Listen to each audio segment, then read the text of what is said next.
Olá, tudo bem com você?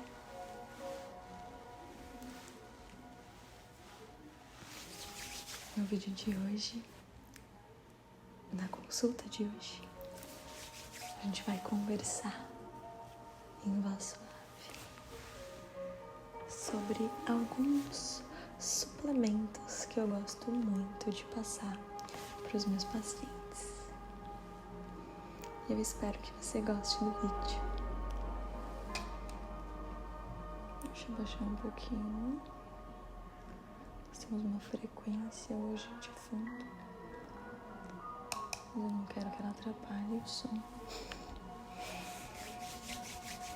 O primeiro item que eu gostaria muito de conversar com vocês é sobre a creatina.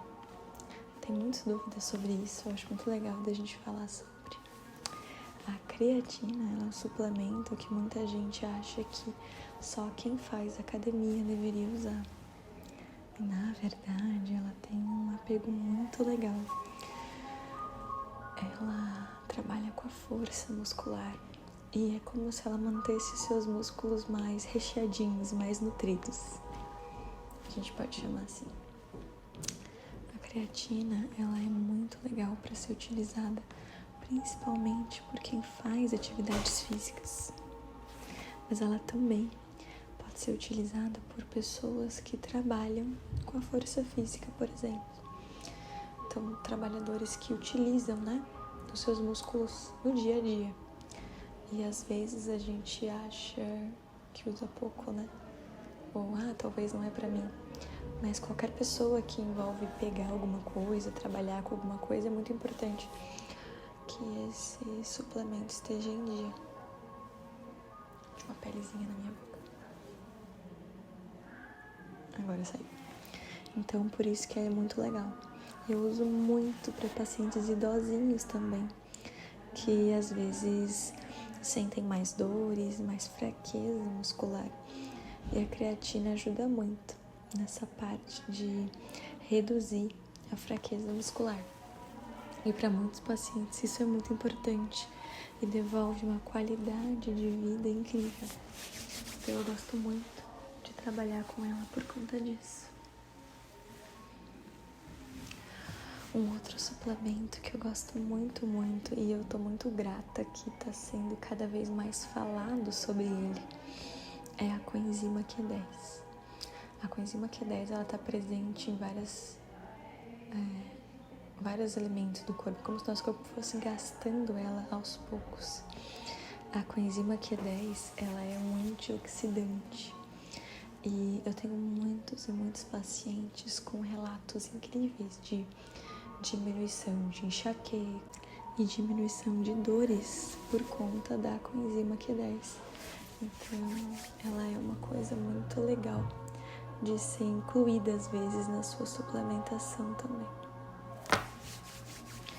Um outro suplemento que eu gosto muito de falar é a proteína em pó.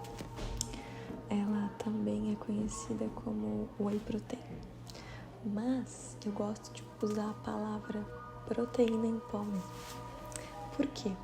Porque a proteína em pó, ela envolve qualquer suplemento proteico em pó. Então a gente tem o whey protein, que vem do soro do leite. A gente tem a albumina, por exemplo, que ela vem da clara do ovo. A gente tem também a proteína de carne, que também está bem difundida agora. Alguns pacientes com intolerância à lactose usam bastante ela. Ela é uma proteína mais fortinha, assim.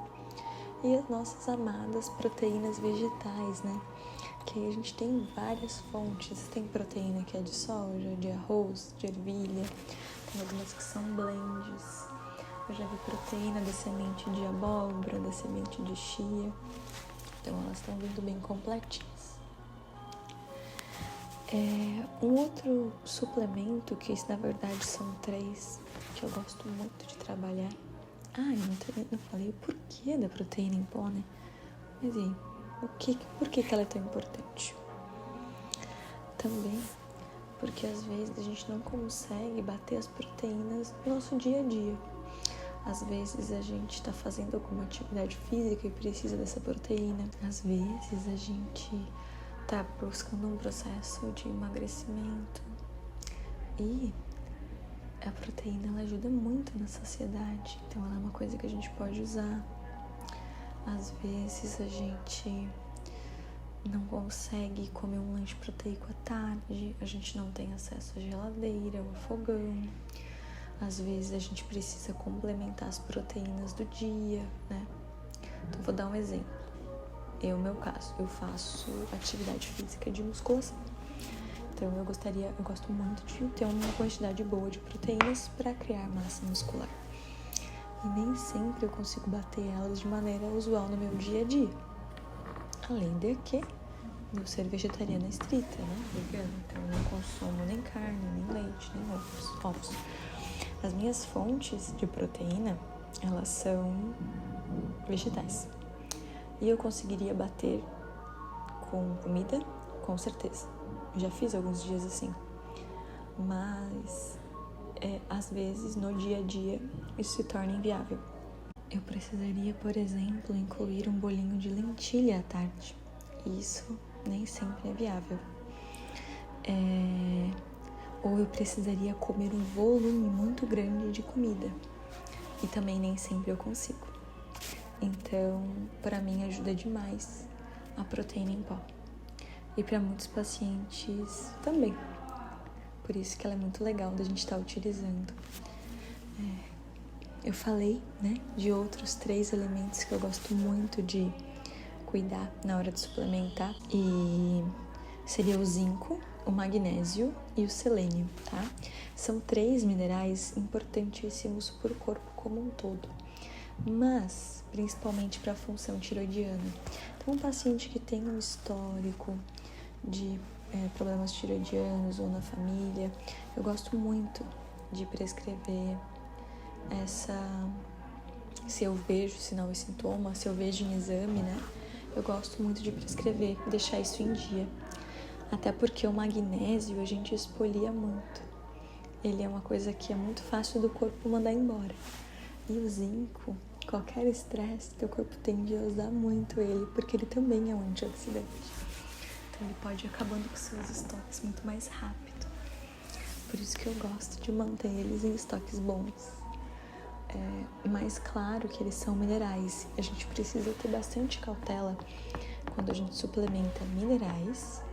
Isso vale para todos, tá? Ferro, zinco, selênio, magnésio, cobre, boro, qualquer mineral, cromo. Então, eles podem sim ser tóxicos para o nosso corpo. A gente precisa suplementar eles com cautela. Então, existe um limite máximo por dia, existe uma certa organização ali. Para te dar um exemplo, uma suplementação excessiva de selênio causa diarreia. Uma diarreia horrível. Então, precisa ser controlado. Eles são minerais que fazem um certo estoque no corpo, então não é interessante a gente ter demais. Assim como as vitaminas A, D, E e K, que elas são lipossolúveis e elas fazem estoque no corpo também. Por exemplo, a vitamina D a gente normalmente tem falta. Então é uma coisa que também eu gosto de suplementar, principalmente se ela está mais baixa. Mas ela tem um valor onde ela é tóxica. Então a gente tem que chegar até esse valor. Isso precisa ser avaliado sempre também. Então tudo tem que ter sua cautela na hora de prescrever. E o outro grupo que eu gosto muito de passar, o suplemento que eu acho muito importante, é a vitamina B12, também conhecida como metilcobalamina, cianocobalamina, e o complexo B como um todo. Né? A gente mede sempre nos exames a B12, mas todas elas são muito importantes. Eu gosto de falar que é como se fosse uma engrenagenzinha. A gente suplementa uma aqui, mas se a engrenagem lá da ponta não tá bem, até roda, mas às vezes não é tão bom. Então eu gosto de passar todo o painel do complexo B. Por quê? Ao contrário das A, D, E e K que eu falei, dos minerais, a vitamina do complexo B, elas são hidrossolúveis. Então, elas são solúveis em água, você não precisa consumir junto com uma gordura para melhorar a absorção. Porém, vitamina A, D, E e K, sim, mas essas não. Porém, é importante ser consumido junto com uma refeição para a absorção ser melhor, isso com certeza. Mas, se o seu corpo tem ela suficientemente, ele excreta. Às vezes, os pacientes, quando tomam doses altas, eles fazem o xixi muito amarelo, quase verde, porque sobrou muita vitamina do complexo B e ela expolia na urina. Então, ela é tranquila de ser administrada. Claro que não é interessante que seja nenhuma gestante, nenhuma lactante, então a gente vai ter um pouquinho mais de cuidado, mas às vezes a gente passa uma dose mais alta para o paciente suprir o que ele precisa e o que ele não precisa, o corpo mesmo excreta.